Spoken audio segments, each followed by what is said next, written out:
Justin and Ashley, officially welcome to the Wealth Juice podcast. I'm excited about this episode because as we were talking pre-recording, we have not had somebody come on the show, let alone a couple, talk about laundromats and buying laundromats. And there's so many people that are interested in the transition between like real estate investing in single family duplexes and commercial, and then the laundromat's like a whole nother game. And I know you guys have all of this. So first, thank you for coming on. It's great to chat with people who are like local Philly, Jersey people.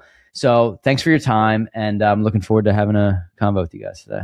Yeah, thanks for having us. Yeah, appreciate you guys having us. We met years ago, and I don't even know if you guys had the podcast rolling yet, but it's been fun to watch your guys' journey grow, and glad to finally get on here. Thanks, man. Appreciate that. Yeah, it's been fun just to have cool conversations with people like yourself and network. And I mean, what's better? So why don't you take us back to like maybe pre-real estate or right when your real estate journey started? I'm curious about for the both of you. I don't know if you guys were together at the time or knew each other at the time, but like what was the spark that went off that was like, I got to do this. This is the path I want to go. Cause I know you have an engineering and inspection business and you're still kind of dabbling, but like why real estate?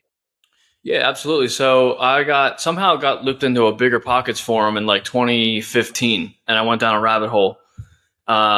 And I got really intrigued by it. And so the person I was working for at the time in the engineering company, he and I partnered on a couple flips.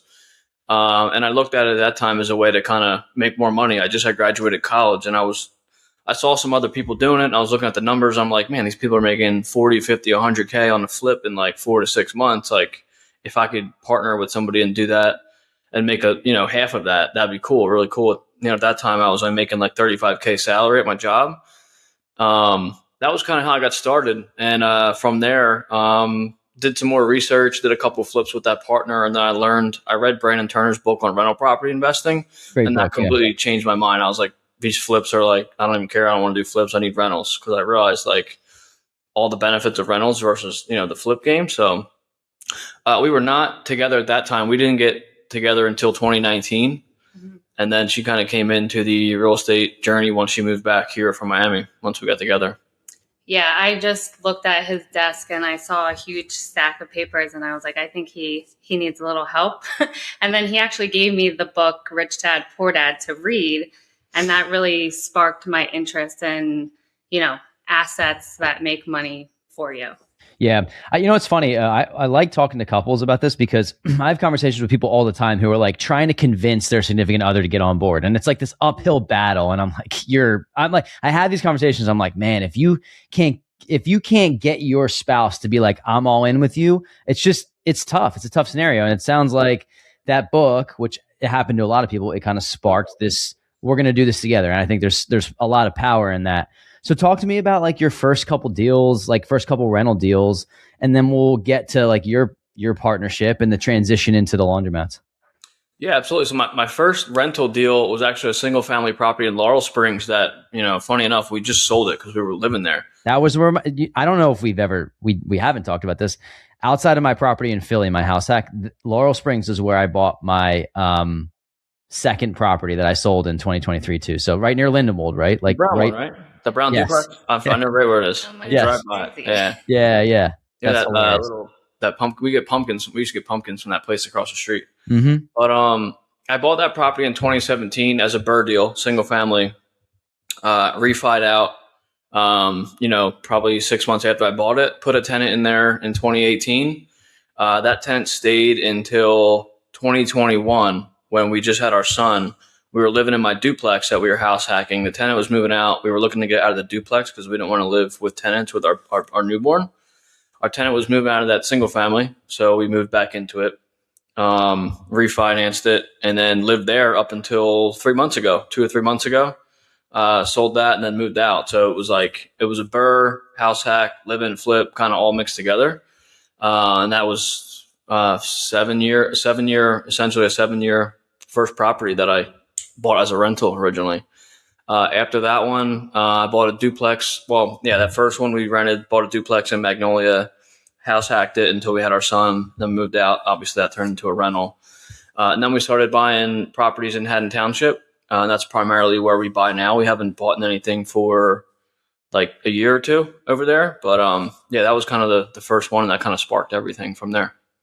Love Yeah, it. and then so my first one was Burr. Remember? Yeah, What the town? address was Burr, not Yeah. Burr. It was a Burr. What town It was was a that Burr in? deal too, but at 57 Burr Ave, Westville. It was in Westville, and I had just gotten my license, and Justin bought that to flip it, and we kind of flipped it together, designed it, everything, and then that was my first like listing ever. So We ended up keeping it as a rental, we did. but we planned on flipping it originally. Kept it as a rental. I think we bought it like a eventually month flipped it, before yeah. COVID. Mhm. Bought it like a month before COVID, and we were like, "Oh shit, what's gonna happen?" Yeah, but that was my first experience, like finding a tenant, placing it, doing the whole leasing thing, and then also managing it after that. Cool. You mentioned before we got started recording that you have, a few rental properties now, and you have, or maybe more than a few, but you have 18 leases total because you have a couple commercial spaces. What happened in your mentality from the transition of buying rental properties and doing burrs, and like that's how most people get started, to getting into commercial? Because people think that there's like this big gap between like the skill set needed to do single family and rent and duplexes and commercial, but in reality, it's similar transactions. But how did you guys bridge the gap, and how did you get started doing that? So I really liked the downtown area in Haddon Township, and I looked at it as a lot of those properties are still mom and pop owners, and I knew there was a lot of redevelopment to still happen on that downtown corridor. And I saw the retail, like the residential retail real estate market, going up exponentially, especially after COVID.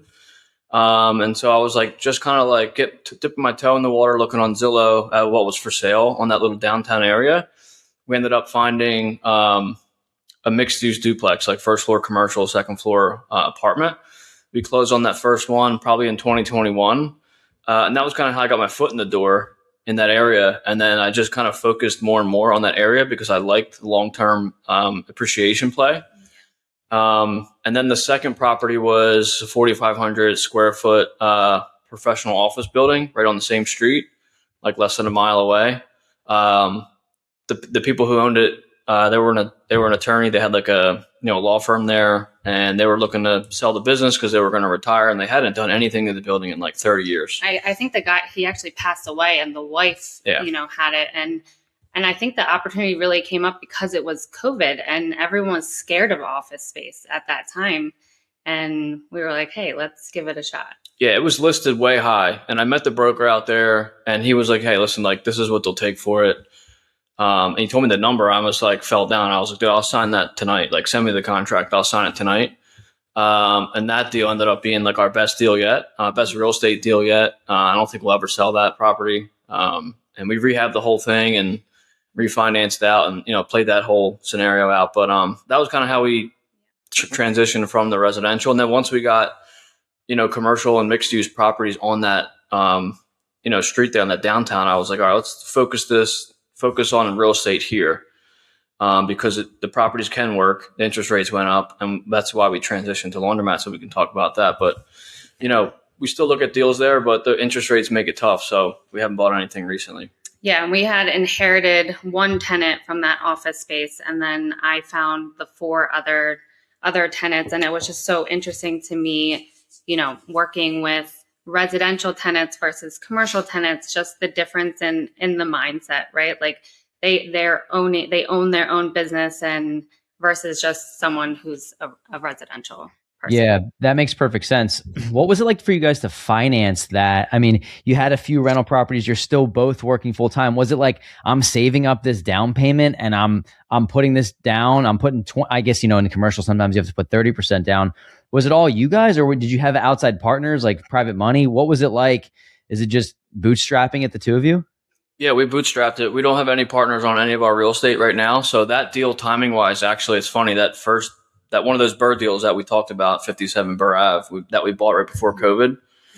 We sold it like a year and a half after we bought it because we knew we didn't want to we were having a lot of issues with the tenants, and the town was like a pain in the ass. So we're like, let's just sell it. We had a ton of equity because the market blew up from COVID. Yeah.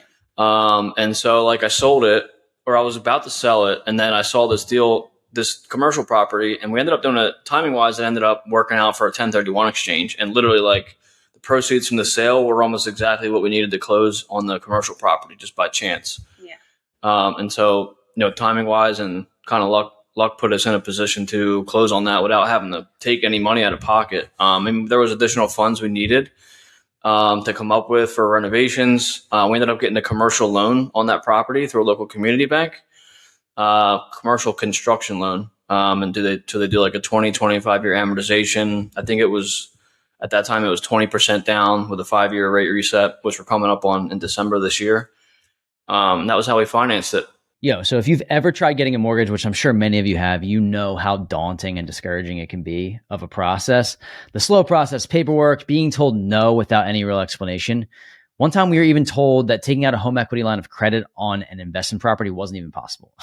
So that all changed when we were introduced to Neo Home Loans.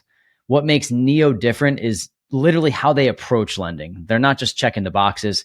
They're legit problem solvers. They look at your entire financial picture and explore multiple angles, literally until they find a strategy that works.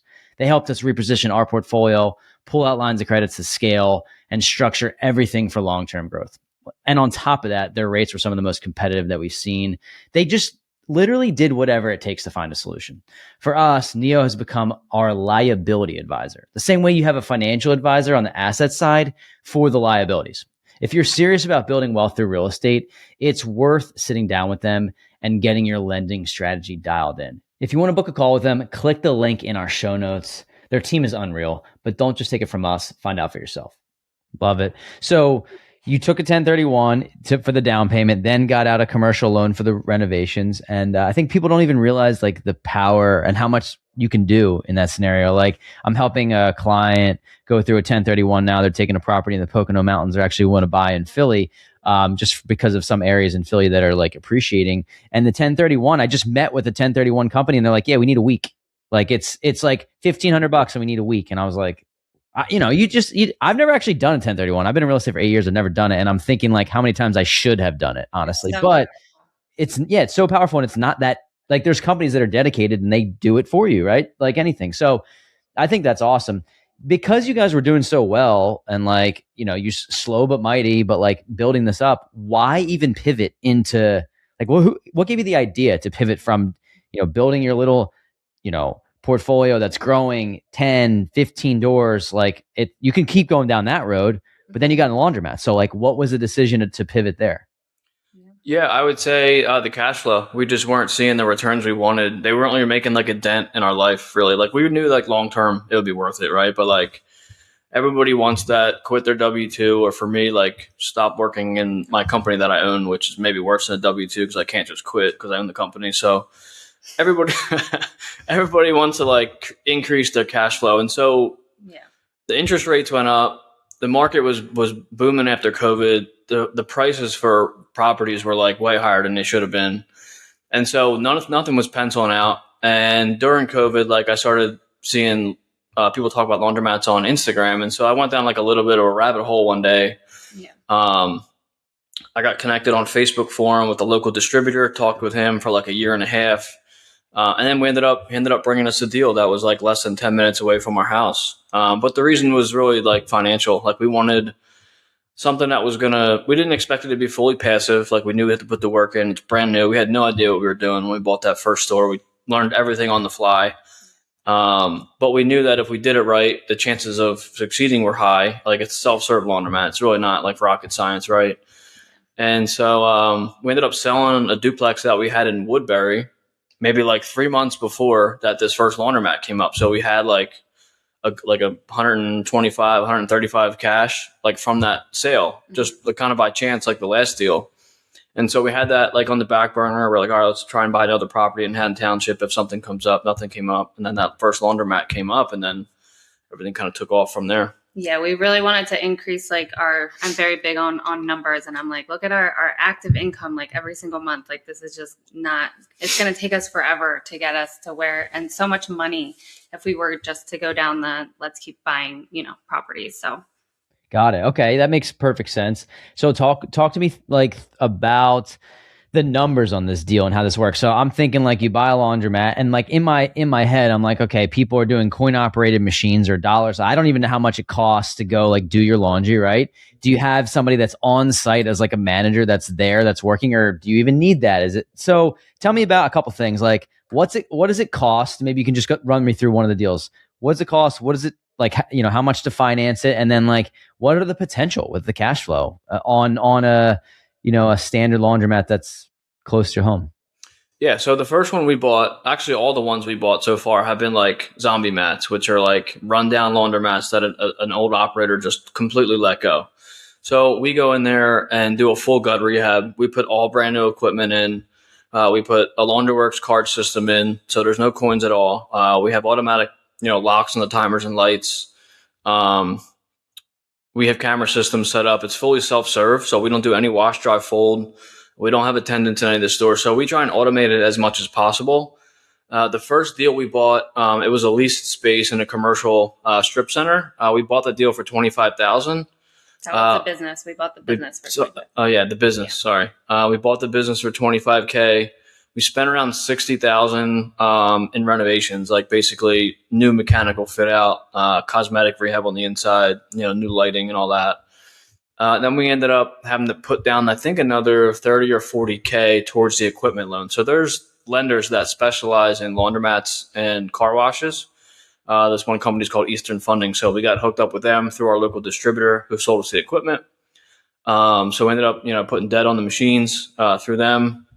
The machine cost for that store was around $335,000. So all in, if we had paid cash for everything, like if you're going to try and compare it to like a duplex, like just on a cash basis, we would have been all in for like $440,000. And we're going to have our best month this month. We'll do like 32,000 in gross revenue, at about a 50% profit margin, 55% profit margin. So like taking that and sitting it next to a duplex that you might make $1,000 a month, if you're lucky, it doesn't compare. It doesn't sound like it does at all. So, so like, for example, you financed in this scenario, like 275. Okay. That makes sense. And then, so you have that note, and then you're spending roughly $14,000 a month on whatever it is, upkeep and, keeping the lights on, bills, all that stuff. You're bringing in $31,000 a month. I'm like, maybe this is a question for Ashley. She seems like the numbers person, but like the numbers on how many people are using this laundromat over a month time frame. Like, do you have any data on like all of that stuff? Because I'm curious. Like, $30,000 a month seems like so much. I guess I'm underestimating how many people are going and doing their laundry at a laundromat. Maybe that's just me being naive, but like if you could talk to that, I'm curious. Yeah, it's really cool because with our LaundryWorks system, we can see all of these metrics. So we can basically look up last month and see how many people used their laundry card, how many cards were used. And I think last month, it was 800. Yeah, it's 800, somewhere between 800 and 1,000 typically. And this is a smaller store. It's only like, it's less than 1,000. It's like 1,000 square feet. Yeah. But that's customers. So they could have come, maybe 4 times they came, but 800 different customers came in and out in a month in our store. So got it. And to sign up, is this something you mentioned it being self-serving? How many hours a month are you guys spending there? Is this something like somebody can come in and then they can go to a machine and basically exchange dollars for their card or whatever that is, and then use it? Do you guys need to be showing up at any point in time I'm sure it's you own the building, right? But like how often, how much time do you spend a month on one of these places? Yeah. So we're at 2 years in. That first year, that first 6 months, the first month, you are there a lot. And then now that we have made it to this 2-year mark, we just realized that, we're ready to hire a manager. But I would say I'm there. I usually try to touch in there twice a week, like in person, because I like to check on my store before and after the weekend, because that's when we're the most busy, is Saturday and Sundays, specifically Sundays. And I'm there for like an hour and a half each visit. So 3 hours in person.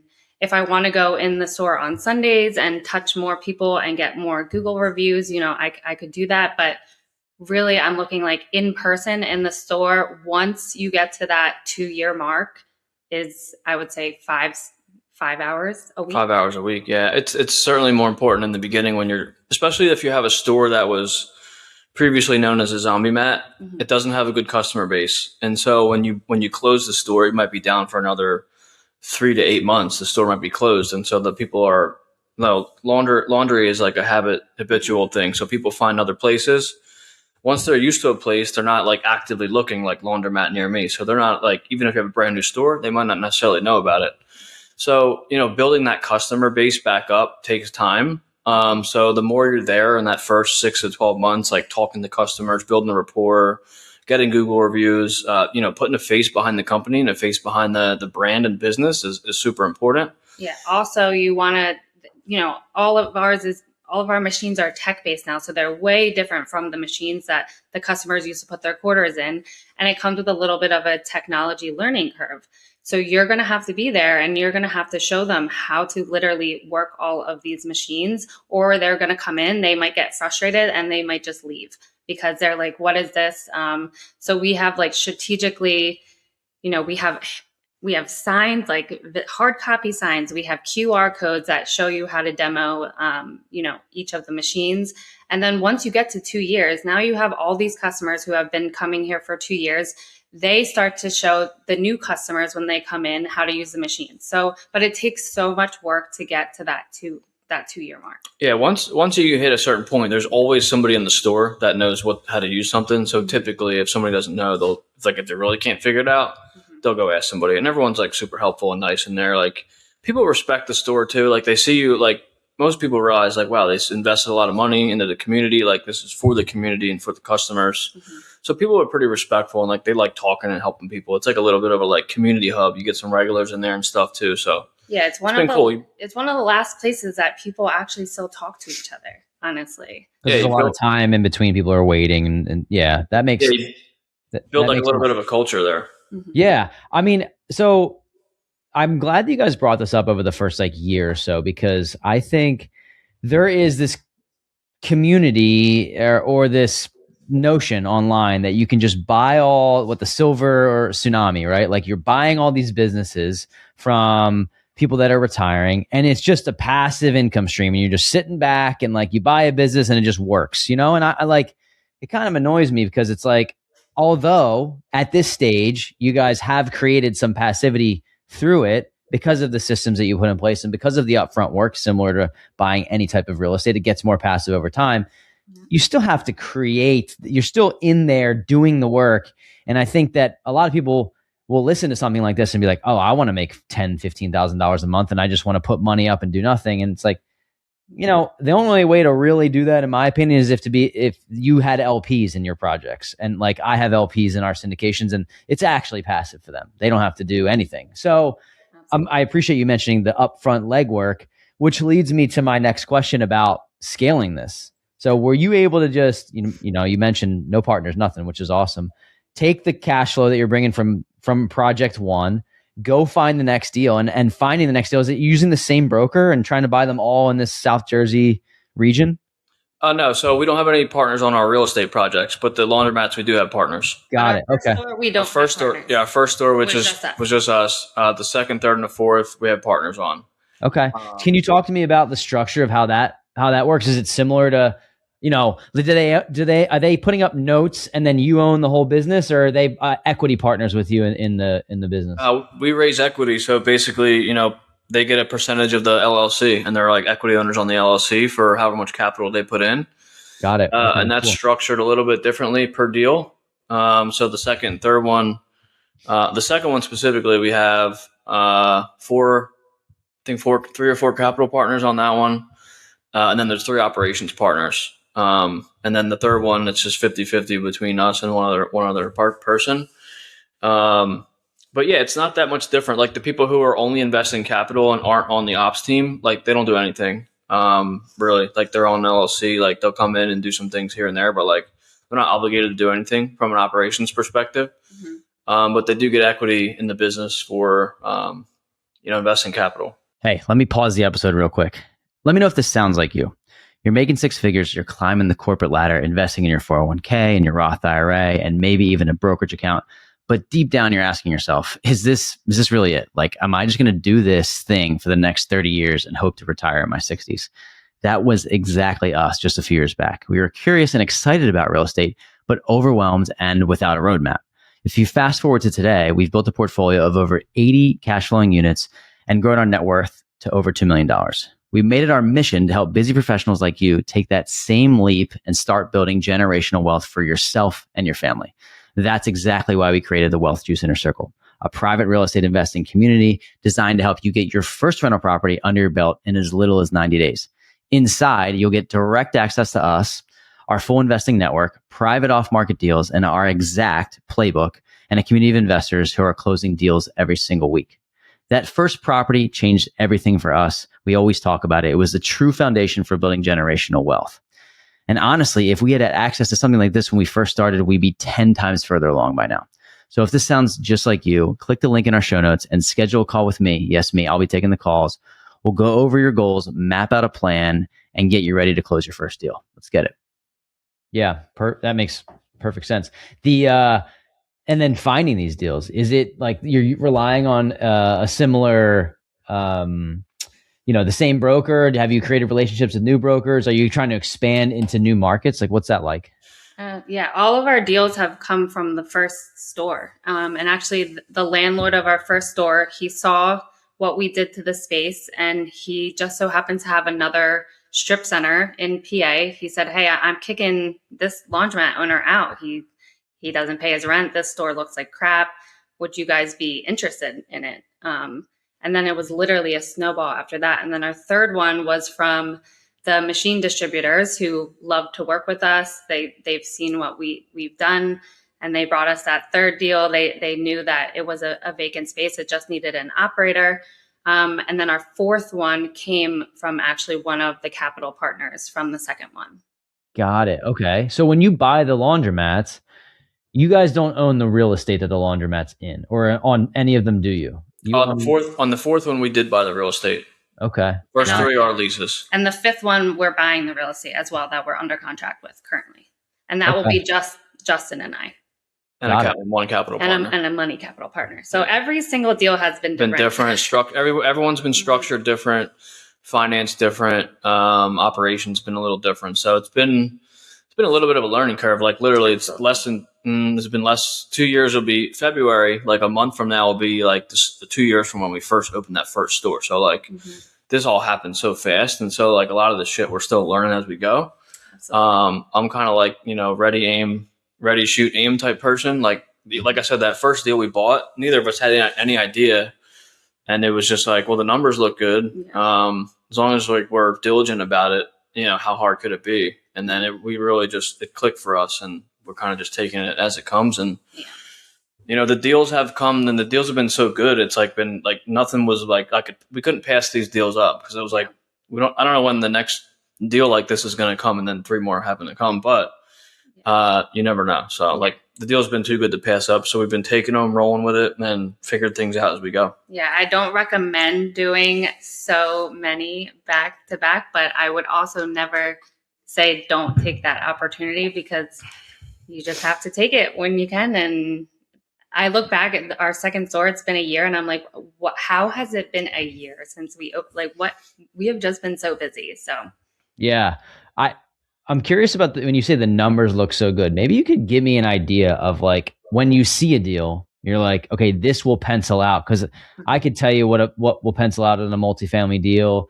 or a single family deal. I would know, but I wouldn't know with a laundromat. And you mentioned, Justin, like ready, fire, aim. Like, are you able to look at a deal and be like, look, this person clearly they're done operating this business. Like it's tired.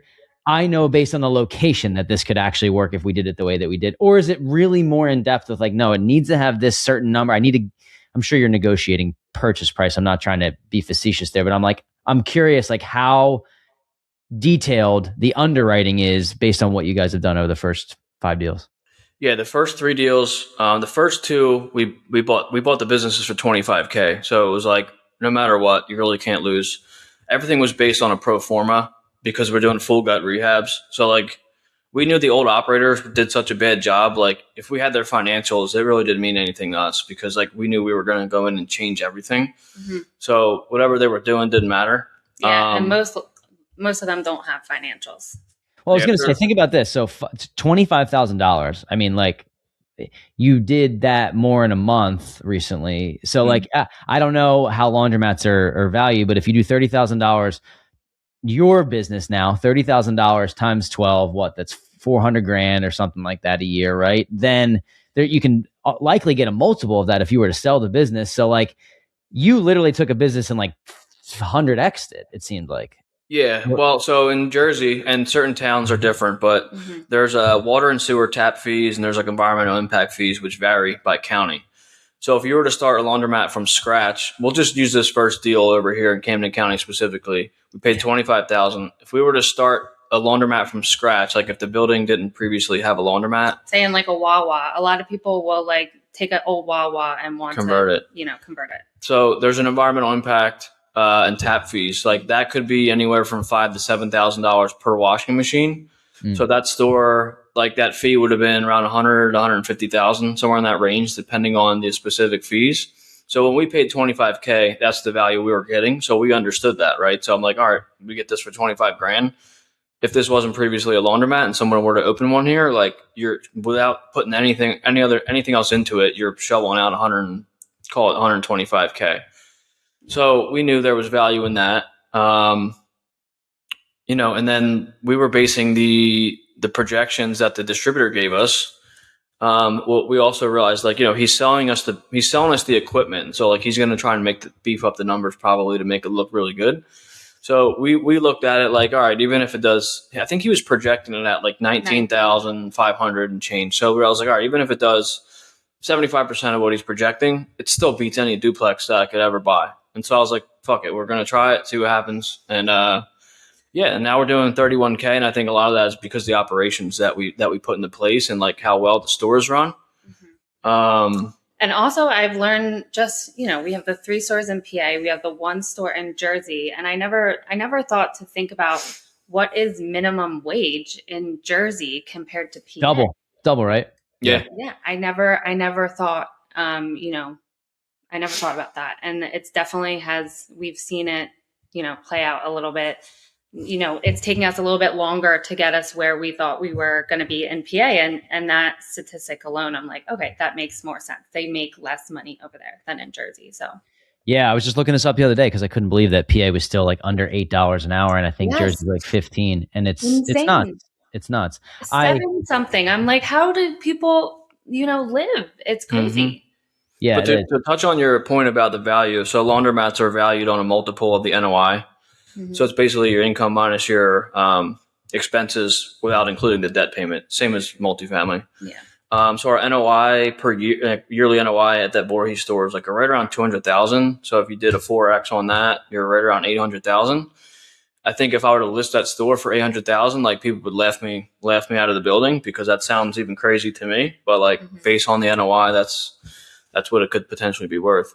Yeah. And if that's, somebody would pay that probably, right? If you guys wanted to like flip laundromats, which I'm sure at some point, like flipping a duplex, it might make sense for you to do that, to go buy something else. But it's so funny when I have these conversations with people because I do 2 podcasts a week and I chat with people from all over the world, and they all have different business models. And the thing that I've been teaching myself recently is just stop getting shiny object syndrome. So I can promise you, I am not going to go down this road, even though it sounds pretty sick. I'm not going to do it. So if you see me looking at laundromats, you better like literally kick my ass because I've done so many, like try to do so many different things. And I'm like, all right, I got my lane, like stick to it. But I say that because people are listening to this like, damn, if you don't have your thing, like this is something that you should definitely consider. I bet you guys didn't wake up when you were 20 and be like, I'm going to own laundromats one day. It's just the evolution of your life and business. So Justin, I don't know how, Ashley, are you involved in the mentorship as well? Cause I was going to get into that Justin started this. Do you guys do this together? Yeah, I hope so. Right now, when they sign on to begin with, it's mostly Justin, but then I'm going to be more later on when they are about to get their store and operations, because I'm all things operations. He's more all things acquisition. Yeah. Got it. And okay. I would say, what were you talking about? Oh, the shiny object. Yeah. So I get that even now. like I love laundromats. I'm like, oh, that looks like a nice duplex over there. Like, should I go look at the duplex? He just said yesterday, he's like, I think we need another rental property. I still want to buy real estate, and we will. Like, we're not going to stop buying it because like we're going to need it for tax purposes. Because like buying a property and doing the cost seg study and all that is going to help us reduce our tax liability from the laundromats. But like right now, it's like we're neck deep in the laundromat game. Like we're renovating our 4th store. Currently, we started last week. That's like $1 million project. We're closing on a smaller store in March. That's the first one we're actually going to keep the machines because they're not that old. But we are going to do a full rehab on the inside and put like the Laundryworks card system in. So like we have another 6 to 8 months worth of work ahead of us. But like I do get that funny like, oh, that's a nice like property over there. That'd be nice to own that. And but I attribute I went. Last year, I was like, this is what I want to do. I'm not going to, I sold like a couple properties, to our family member, but I was like, I don't want to be a real estate agent. I want to be focused on our laundromats. I want more laundromats. And when you just focus on one thing, I like that famous saying, jack of all trades, master of none. I don't want to be that person. So I want to be the master in the laundromat game. How did it come to be that you guys were going to start to mentor people and teach people how to do this? And I imagine it was probably similar to how it happened for us. So it's like, we're sharing our story and now you guys are bigger into the content space, which I love because I love talking about that. But like people were asking me to coffee like every week. And I'm like, damn, like maybe there's a way to synthesize this information for people. Obviously I feel like my time is valuable. I'm going to teach you how to do it. If I had me in the beginning, I would have 10x'd my experience. And I think that's how people should navigate this process. Again, you can do it alone. I tell people all the time, I did it alone, but I spent $23,000 on that thing and $15,000 on that thing. And I screwed that thing up and didn't have the right person. Like for you, how did you decide like, you know what, I could really teach other people how to do this? Yeah, similar to you. Like we had a lot of people hitting us up on Instagram specifically when we were putting out content, like, asking us like simple questions. And then people were like starting to get more serious about, they're like, oh, I'm looking at this store. Like, can you jump on a call and look at these numbers? And, that was cool. We were doing that. And then I joined, Rich Summers' content community, and then learned a little bit more about the community and the mentorship game. And I feel like there's not a lot of people doing that in the laundromat space because most laundromat owners now are like old dudes like that are just tired operators and like they don't even know what a content. You're definitely the two coolest laundromat owners that exist for sure. Appreciate that. But then it's also like we wanted to focus on. There would be like 20, 30 people. And it was like, man, if we could just like really just hone in on like a couple of students, like we could actually really help them. Yeah. No, the bigger picture, I think, and this is what I try to explain to people who I jump on calls with that might think about joining. It's bigger than me teaching somebody how to buy a store and operate a laundromat. To me, it's changing the culture of laundromats. Because right now the stigma is, oh, piece of shit laundromat. I don't want to go there and do my laundry. It's dirty. There might be a guy sleeping or taking a piss in the corner. So we would look at it like I can change the culture of the laundromat operators or make a dent maybe and create like a better culture around laundromats and make it like an environmental or not environmentally, more community, not the word I'm looking for. Just community based. Yeah, community based and like improve the industry as a whole. Yeah. And the way we're doing it with these self-serve stores and leveraging tech, like more people can get into that game, especially the younger people who are more tech friendly. So like I said, it's not rocket science. Like it is a lot of work, but I think long term there's a lot of opportunity there. Yeah. And it literally like last year, like our laundromat, it changed my financial life. We were literally able to buy our dream house because of our income from our first laundromat. So it's crazy. Yeah. So if people are thinking about getting into it, and I always get this hesitation, it's like, I'm going to charge somebody X to come into our community. And the people that have come into our community have seen so much success that they just stay and they're buying deals every few months. And I'm like, I have the ability to literally change your entire financial future. Like you don't even get it. So to not spend X amount up front because you're in the mindset of thinking like you're thinking about your situation now versus your future vision, Yeah. What is it like for you guys? Like, what is the mentorship like? Is it more of a one-on-one thing? Is it a group thing? Or I know and Justin, you and I were talking about this. It's like developing as you do it, but I'm curious, like, what's the goal for you with the mentorship for for 2026? Yeah, I would say like I would like to get 10 more people on. So I just launched it in like the middle of October of last year. Right now I have 6 people in the community. It is a one-to-one coaching program. I'm going to start incorporating group calls as well. I have one scheduled for like 2 weeks. And then probably in March, I'm going to have like an in-person meeting at the one project we're like rehabbing, because it'll be really beneficial for the members to come there and see it in person. But, for right now, yeah, I think we're going to try and we're launching a webinar in 2 weeks, and we're going to try and get, 4 to 8 people from that. But I think throughout the year, if we can get 10 people, and hopefully, close deals, like out of the 6 people that joined last year or last October, already 2 of them are about to go under contract already, like within the first couple months. And so I know the value is there. And like, as far as the future of it, like, I'm not sure how big it'll get. Like, we're kind of looking at it as, we like Ashley said, we want to focus on laundromats now. So it's like, if we can be operators and then run the mentorship program, it's all kind of under the same umbrella, and that's the way we see it. And so, I don't know how far it'll go and where it'll end up, but I really enjoy it. Like, I like helping people. I get fulfillment out of that. Like, helping them, navigate the process of underwriting a deal and, coming up with the rehab budget or whatever the case may be. There's so many things that people don't know. You don't know what you don't know, right? And like, it was the same thing for us. Like, we had no mentor when we did our first store. We were solely relying on that distributor, and I couldn't fully trust him at that time because I knew he was selling us the equipment. So he's going to gas us up to like, put the deal through. So, yeah. But yeah. And I'm like very big on not wasting people's time, and I value people's time, and my time, it's the utmost important to me.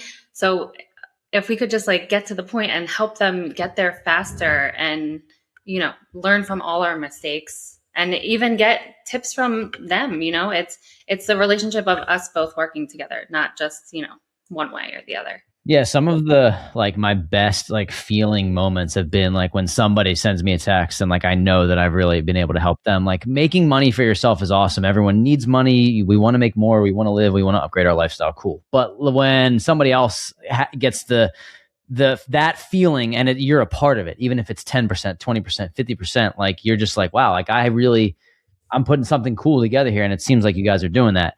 So I want to ask, maybe on the actual laundromat side, do you have 1-3 years? Like, how many do you want to get? How big do you want to make this?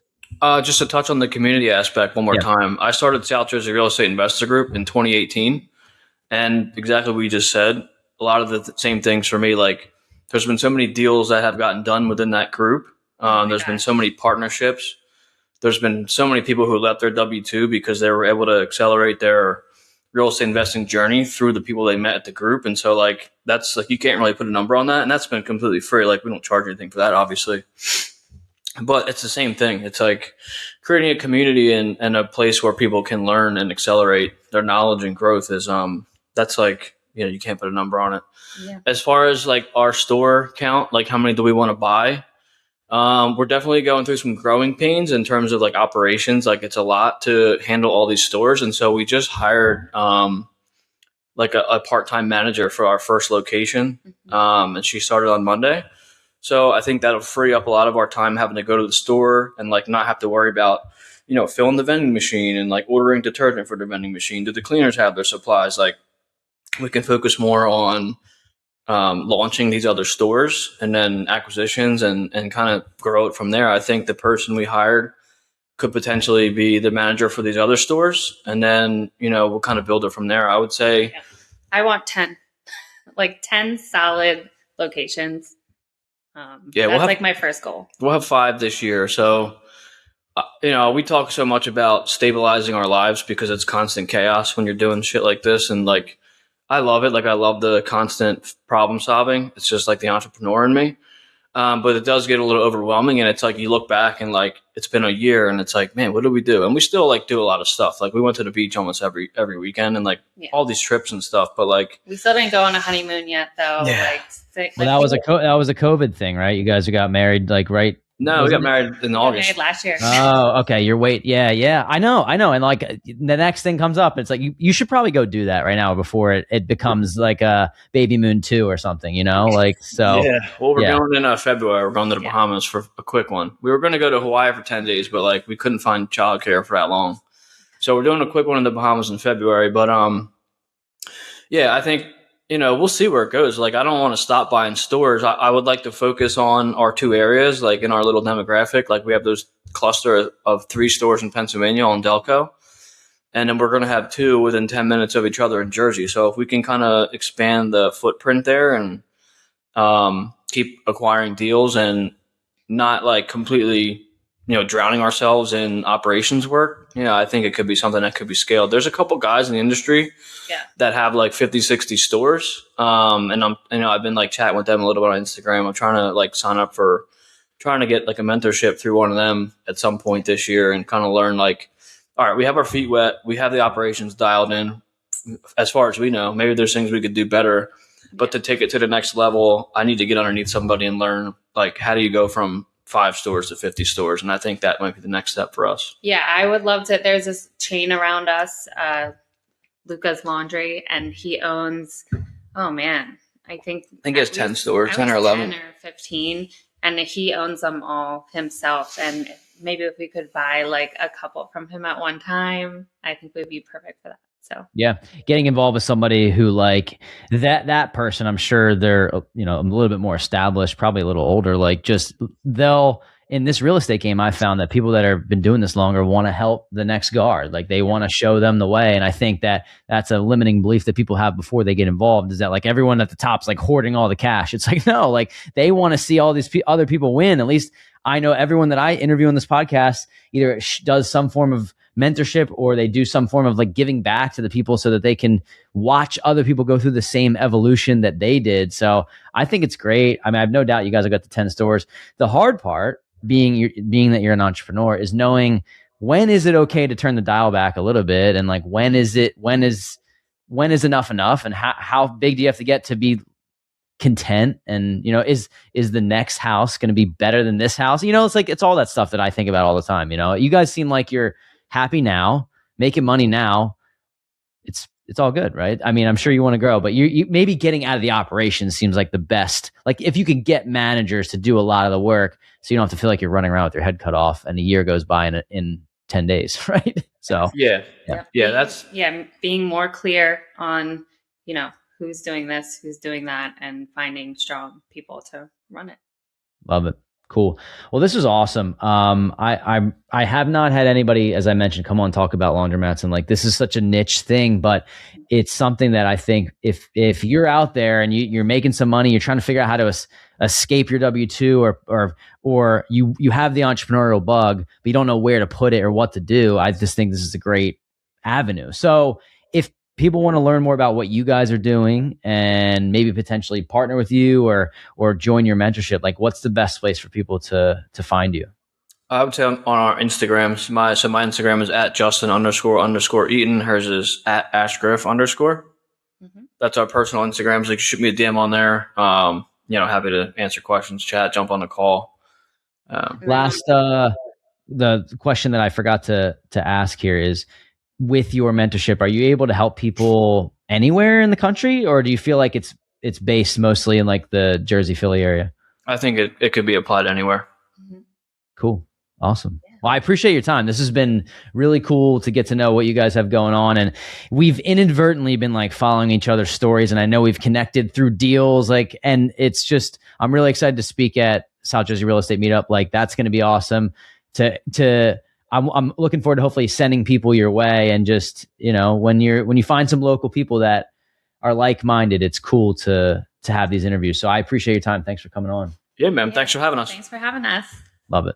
Before we wrap this show up, I want to leave you with this. If you're listening to the show, chances are you're doing pretty well in your career. You're making maybe 6 figures. You're putting money into your retirement accounts, maybe stacking some cash in a brokerage account, but you're still waiting for that next level. And here's the truth. Waiting just costs you time. Every month you're on the sidelines is another month you could have had a property paying you and another step closer to financial freedom that you didn't take. Ryan and I know this because we stayed on the sidelines too long. We talk about this sometimes. We had the money, but not the guidance. And once we finally got our first property, everything shifted. It was the catalyst that built our entire portfolio and ultimately gave us freedom. And that's exactly why we built the Wealth Juice Inner Circle, to cut out wasted time, just give you the exact blueprint and surround you with a network of people who are closing deals every single week. So if you're tired of waiting and you're ready to finally get your first deal, click the link in the show notes and schedule a call with me. Let's map out your strategy and get you moving before another year slips by.